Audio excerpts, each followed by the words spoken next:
얼마 전 턴토워드 부산이라는 국제 추모 행사가 있었습니다.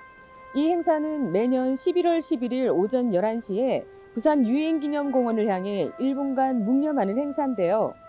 오늘은 부산에 묻힌 유엔군 전사자들 가운데 아주 특별한 두 분을 소개하겠습니다. 전 세계에서 단 하나뿐인 유엔기념공원. 우리에겐 유엔군 묘지로 잘 알려져 있는 곳입니다. 이곳에는 전사한 군인들만 있는 게 아니라 미망인도 함께 있다는 사실 혹시 아시나요? 그들은 왜 이곳에 함께 잠들길 원했을까요? 지금부터 그 특별한 이야기를 시작하겠습니다.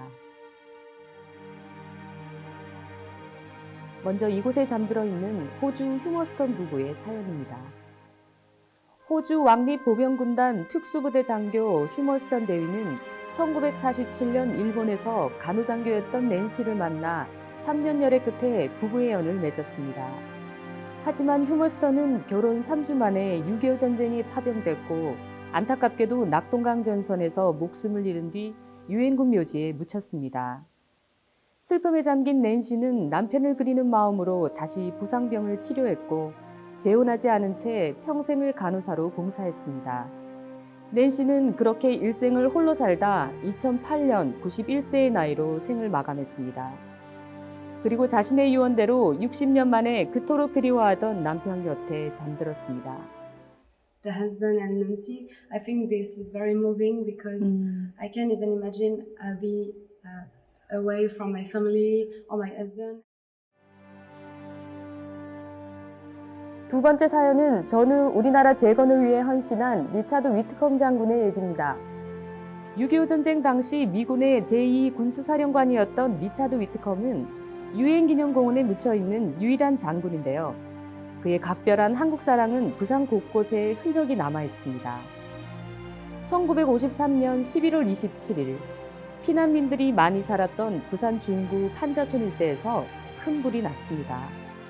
위트컴 장군은 군사물자를 풀어 3만 명의 이재민들에게 천막촌을 지어주고 음식을 나눠줬습니다. 하지만 군인이 아닌 민간인에게 군수품을 제공했다는 이유로 결국 청문회에 서게 됐는데요. 진정한 승리는 총칼로만 얻어지는 게 아니라 그 나라 국민을 위하는 것이라는 명언을 남겨 오히려 의원들의 기립박수를 받았습니다. 위트컴 장군은 우리나라를 위해 다양한 분야에서 공헌을 했습니다. 먼저 의료 분야인데요. 천막촌을 둘러보던 어느 날 보리밭에서 아기를 낳는 산모를 보고 안타까움을 느껴 메리노 병원 설립을 추진했습니다.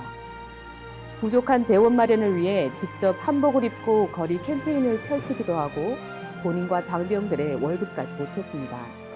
그때 부산에 무엇보다 병원도 필요하고 7개 병원 어떻게 좀 도움이 하겠다고 하시는 것 같아요.